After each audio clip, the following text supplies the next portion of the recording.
Thank you very much. Good job.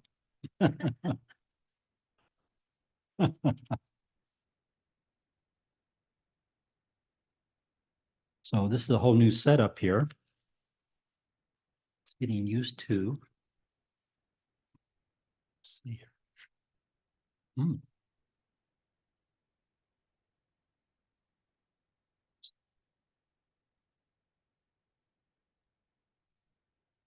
It's a slightly more of a slant and it's smoother, so things slide down. So we'll figure it out.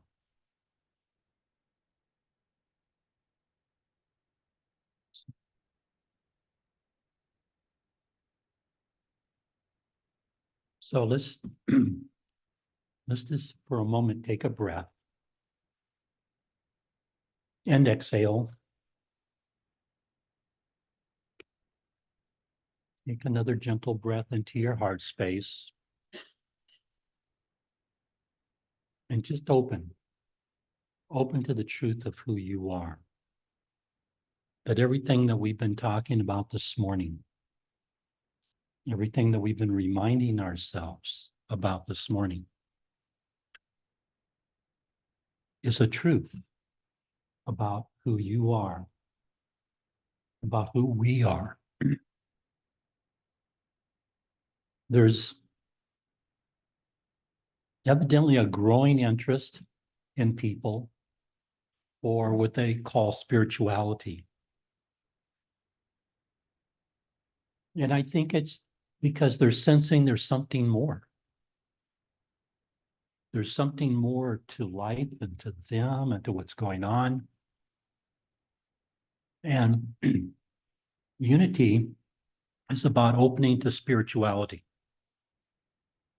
But the tricky thing about spirituality is that it is something that encompasses who we are, but is beyond our senses, the ones that we normally have come in and work with in this world. And, and because it's beyond our regular senses, it's a challenge to trust this thing we call spirituality. We tend to cling to what we know, even though it can bring us tremendous pain. We've all dealt with difficult changes in our lives, and we've felt and we've worked with the fears that come with not knowing. That feeling like, will I be safe? Will I survive? How can I possibly get through this?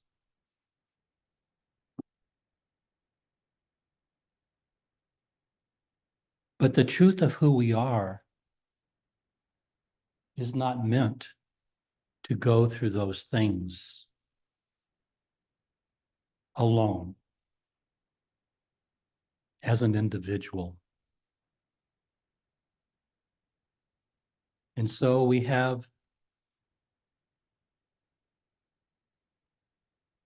spiritual teachers in different forms that come over through the time to help us open to that thing that we can sense, but we have no idea how to reach. We attempt to do it with the ways that have served us up to this moment. And we've also continued to live our lives the way we always have. And so we're trying to live two realities that do not coexist.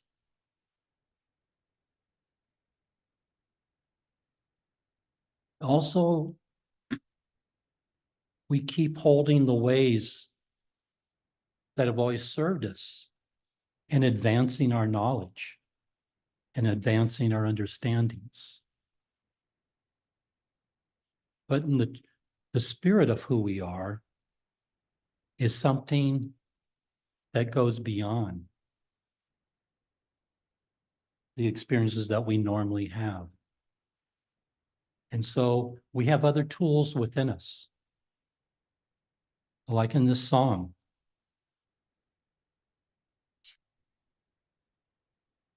We shall learn to lead in love.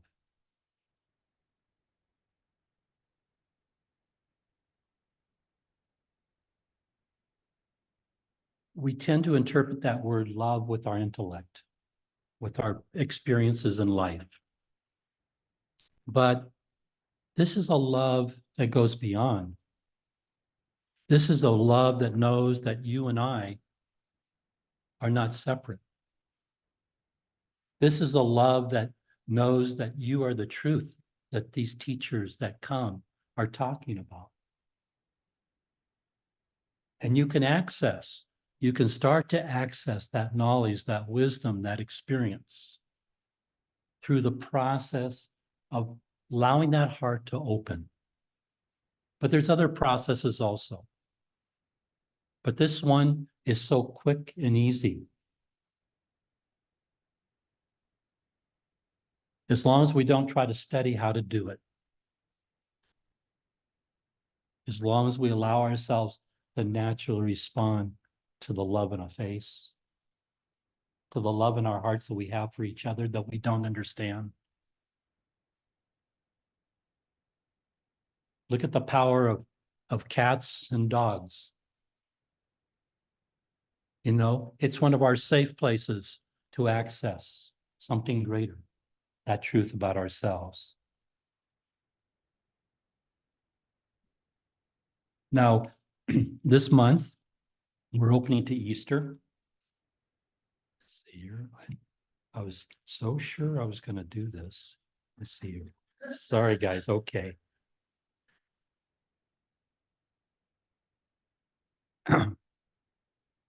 We're this month, we're at the beginning of March, and Easter ends up happening the end of this month.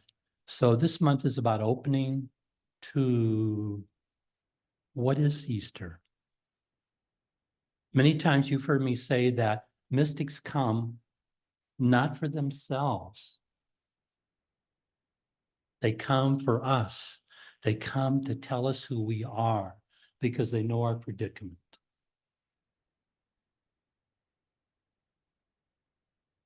But there's a part of us that does not want to change. That part that's afraid. That part that's afraid of the unknown. What it can't see, what it can't control. There's that part of us that, you know, takes offense when one of us does something slightly different than what they expect. The part of us that wants to be right and will even suffer in order to be right. That part that's afraid of others. That part that feels like it needs to know and control everything to be safe.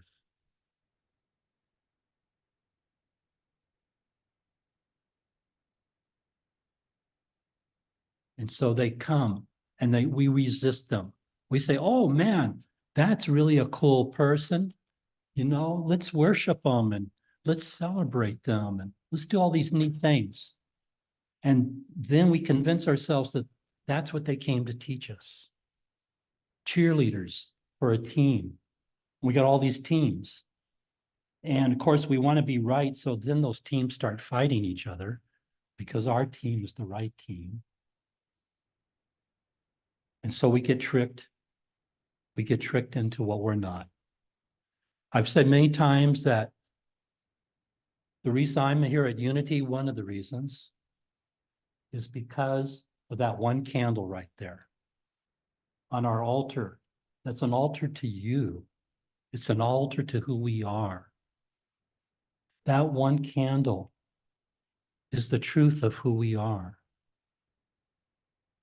But in the world that we see, the one that's limited to the senses that we have at the moment, we struggle not to have it become more and more. We struggle not to divide that one into many and into the infinite. And so consequently, we get pulled away from the love that is the core of who we are.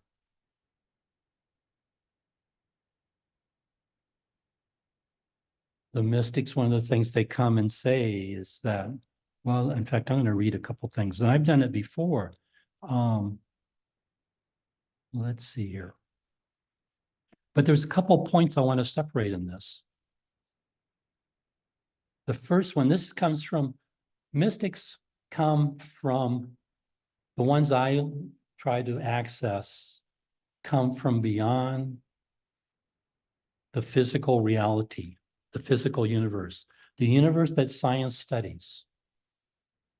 And I may even read a little something from a person that was allowed to experience just a glimpse that what we call this amazing universe of infinite galaxies and planets, and the truth of who you and I are, is very, very tiny, very tiny.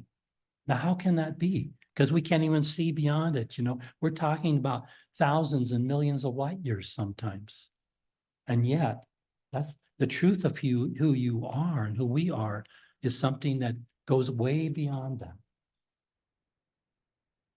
Now, some people get afraid of that. But I'm going to read about what God is and why there's no need to be afraid of anything.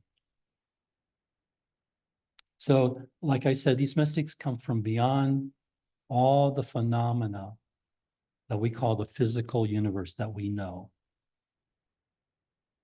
The particles of the Lord, the relationship between us and the Lord is that of the part to the whole. The Lord is never unmindful of us, even for a moment. It is always looking after us. We've never been separate from it. The illusion of who we think we are, the senses that we look with, has us being separate. This puts us in a constant state of fear, a constant state of struggle, a constant state of tension, because we're separate from everything. We're separate from love, so we write endless songs about how to get to love. We're separate from all our needs, and so we work endlessly, hour after hour, in order to try to be safe. We get likes on devices to convince us ourselves that we're not alone. But we aren't. But we have to open to the spirit of who you and I are. That spirit that we talked about at Christmas. At Christmas, remember, we said that song that Jeff wrote, The One Bright Star, was about you and me. They came to teach us that we are the Christ. The Christ is just a word that represents the oneness in God. Now, the difference between Jesus and us is that Jesus came in the experience of that consciousness. We have it as a concept, but there's this oneness that is always connected to us is there to bring us to that truth, our wholeness, our connectedness, the Christ that is your truth. Remember, it's love. It's love beyond anything we comprehend. Is love going to let you suffer? Now, the thing is we live in two minds. The mind that thinks you are separate, and then there's the mind that you are always connected to. That mind that connects to your oneness and to the love and to this connection that I was just reading about. You need to open. We can access it through love, because you remember we just read that God is love. It's always never separate from us. So we have to quiet the mind and open. And love is very interesting. Love never forces. So you need to give it permission. You need to ask for what you need in the moment. And you need to ask from your heart. And the more that you can ask from love for you and every individual involved, the more that you're going to experience a truth beyond that the mind that thinks we are separate can comprehend. Love knows how to love you and you and you, all of us. equally. Love knows how to care for all of us all at the same time, fully. But the mind that thinks that you and I are bodies, it has absolutely no idea, does it? Because so we have to fight for limited resources. We have to fight for what we want in that illusion of separation. But that connection is always there. We have never been separate. There's no difference between love and God. Now, that just becomes words. That part of you that needs to know everything goes, oh, I know that. I've heard that. But it's sort of like knowing the atom, but not knowing the power that's within an atom. I mean, yeah, you can know the word atom. And then when you take a physics class, you get more of an understanding of an atom. And then if you were a scientist, that was your focus, then you would go much, much deeper so that you would experience something about an atom that we cannot even comprehend.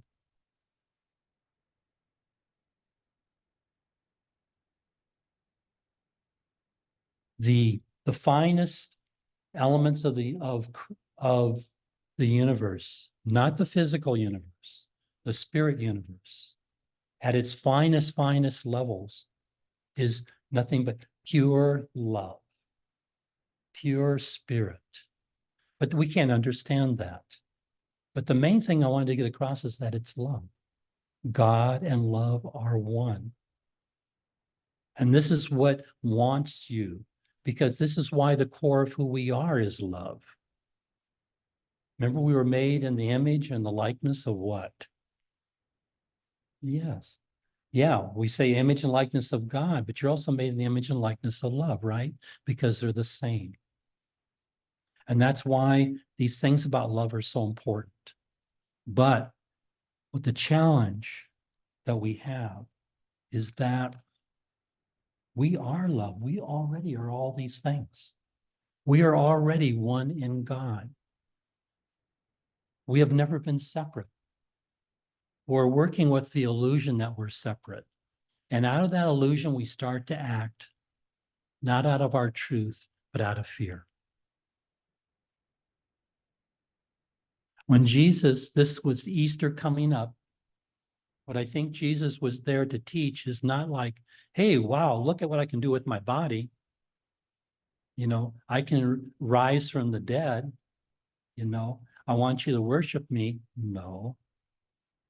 And it's been done many, many times, but it requires going beyond the attachment, the identity with being a physical entity. It comes from pure identification with spirit, which is our truth. But every time I judge you, every time I become afraid of you, I'm choosing not the truth of who we are. Every one of you is the Christ. Every one of us is still connected. We're just living in a reality that thinks we are separate.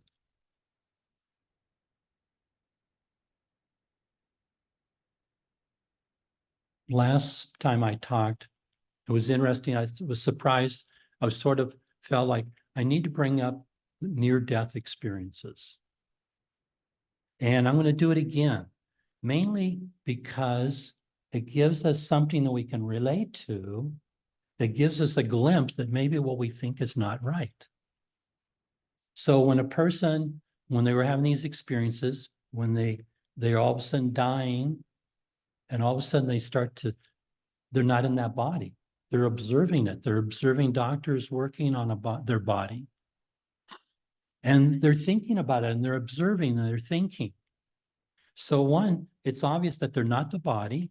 There's something else. What is it that's watching them, that's conscious, that knows they're connected? The brain in the body, they're still thinking. They're still feeling. And yet the brain is in the body and they're somewhere else. That's just a glimpse to show us that we are not the body. The body is a symbol of our belief that we are separate from the oneness of who we are, that we are separate from the Christ. We are separate from the spirit of oneness, the spirit of God. The body, the world, physical reality are only symbols of this belief that I am separate. As spirit, as the spirit of who we are one. And so that's what we can start to open to. Even though we maybe don't see it, but you feel it or you wouldn't be here. We can start to open to that. We can go, when I'm starting to feel afraid of you, I can stop. And I can say to love, because you remember, I'm always being held, even though I can't see it, because I'm never separate from the oneness of who we are. I can say, help me. I don't want to keep doing this. I don't want to keep being afraid of you. I don't want to keep having personality conflicts. Show me how to do this differently. Show me how to see it differently. And I can also just stop and remind myself, no, none of this is real. And the last few talks I've been doing, you notice that I bring up that several different spiritual paths have understandings that the world is not real. It's not real. You are spirit. And they have concepts. The Buddhists, they talk about the, I forgot here all of a sudden. What did they call it? There's a relative, absolute truth and relative truth. They try to talk about it in terms of the ocean, in terms of the oneness of the ocean. And yet the wave, as it forms, if it starts to identify itself as a wave, it doesn't know that it's actually part of the ocean. And so this world is like, what do we got? 7 billion, no, 7 billion waves. Some land on these really beautiful beaches, and they're smooth. Some are on rocks. Audrey and I were on the California coast, the northern part, and there was one area where the currents were coming in from like 4 or 5 different directions. And it was like a bathtub, the kind when we were kids that, churned around. I mean, it was terrifying. So some of us as waves, we end up falling into places like that. Look at those children in the Middle East, and the Ukraine, So we're these waves. And the Buddhists say the wave crashes on the beach. And what a tragedy if that wave thought that it was dead, that it would die when it crashed upon the beach, that it forgot that it was part of the ocean. And the journey that's teachers come is they want us to start letting go of our attachment to being those waves that can land on all kinds of shores. And sometimes some of us here, we got a fairly sunny place, and yet we're all in the process of dying. We have changes in our lives. We have changes in the economy every week. There's no rest. We're in a constant state. And this is what I've always refrained from getting into this topic because my job is to have us be in our hearts. But in order to understand the importance of choosing love, it is helpful to realize that, wait a minute, this is a pretty painful place. And love wants you to be in a place of love. That is your truth. That is your home. That's beyond any comprehension. It's a love where all of a sudden, everything you look at is of equal to who you are. There's no longer an individual. It's just one, and it is just love. And your concern for it is the same as for you. And that's just a slight shift in the ego. That's, so much more. So let me figure out.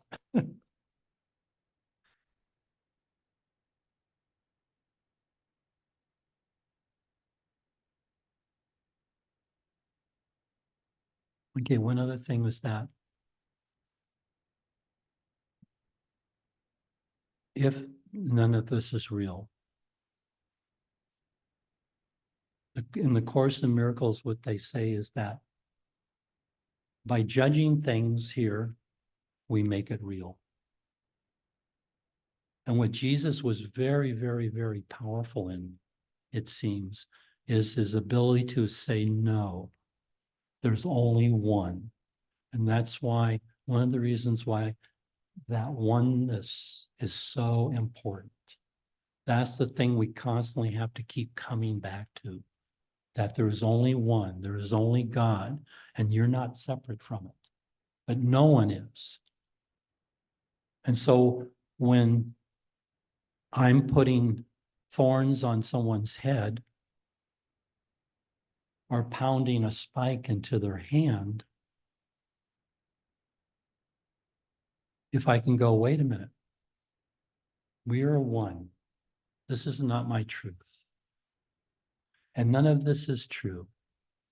We are spirit, each one of us. We are the Christ.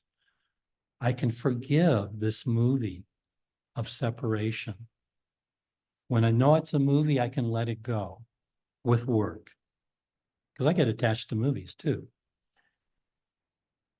But it's just a movie about being separate. It's not our truth. And so that's what we forgive. We forgive that the fact that none of this is real. That we all, even the one in front of me, no matter how ignorant or how fearful they're acting from, it's just a movie. That every being is the spirit of God. Each being is the Christ. They don't know it, but our job is to hold that. So when Jesus was being crucified, he was in a place where he could forgive because he knew that none of it was real.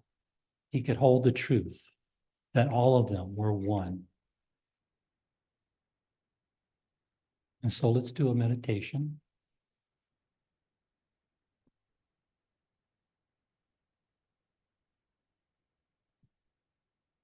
Well, no, no.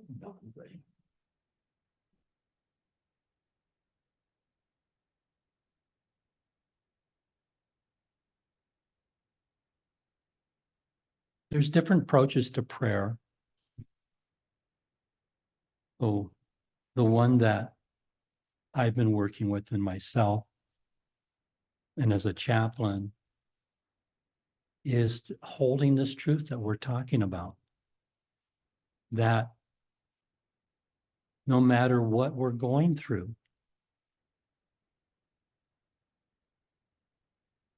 that all is being held in the oneness. So I want us to just breathe again and open and relax. Don't have to understand. We don't have to control. Just letting go of the illusion of separation, allowing the love that is you, the power of spirit that is you. Just gently open.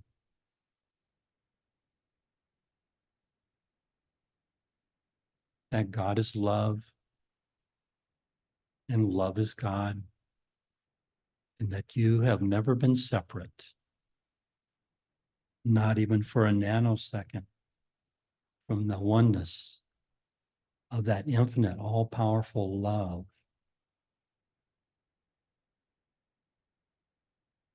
Breathe and just relax.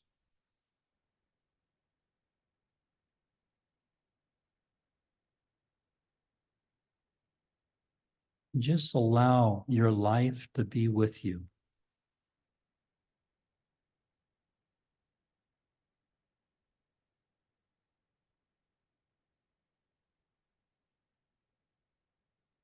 And our life is just symbols of that separation, that belief that we could ever be separate.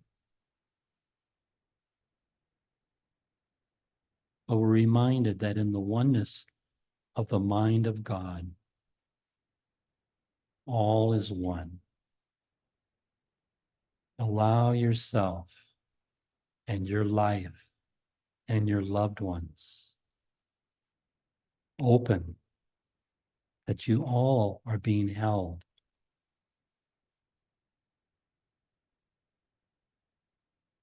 in this all-powerful love, in the oneness of the Spirit. That is the truth of each and every one of us.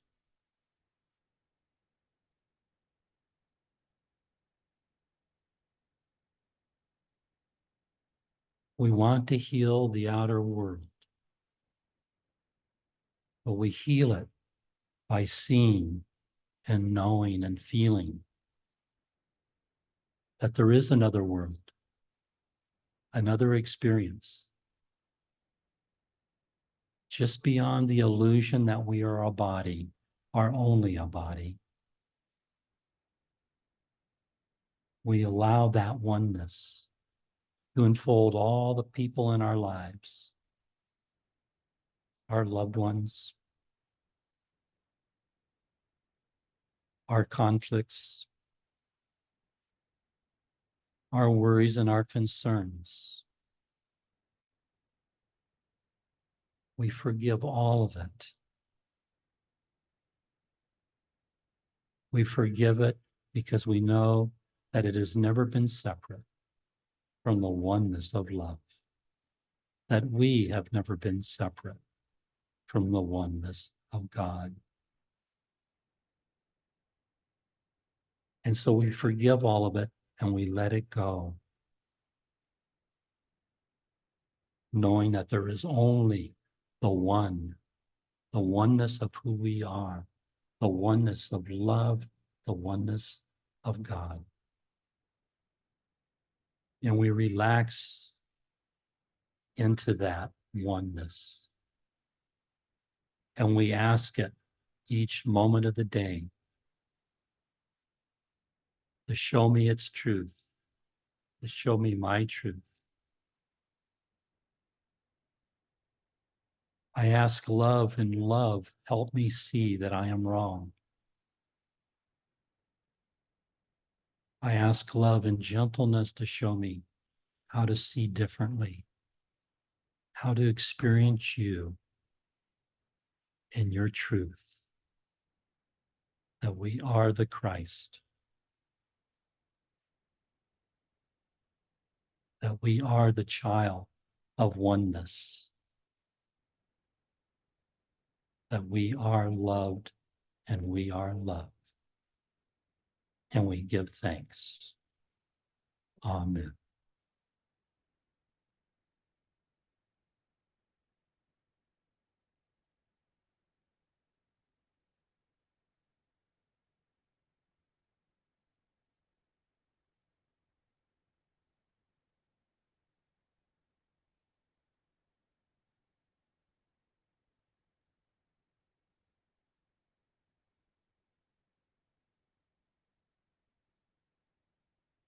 So, this is the point in the service where we do the prayer of protection.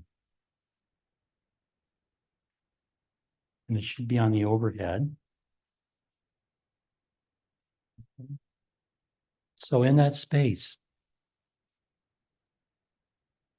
let's allow ourselves to say the prayer of protection and allow ourselves to say it from a different place, from that part of us that knows our truth, from that feeling heart part of ourselves. Allow us say these truths and feel them for ourselves and for each other.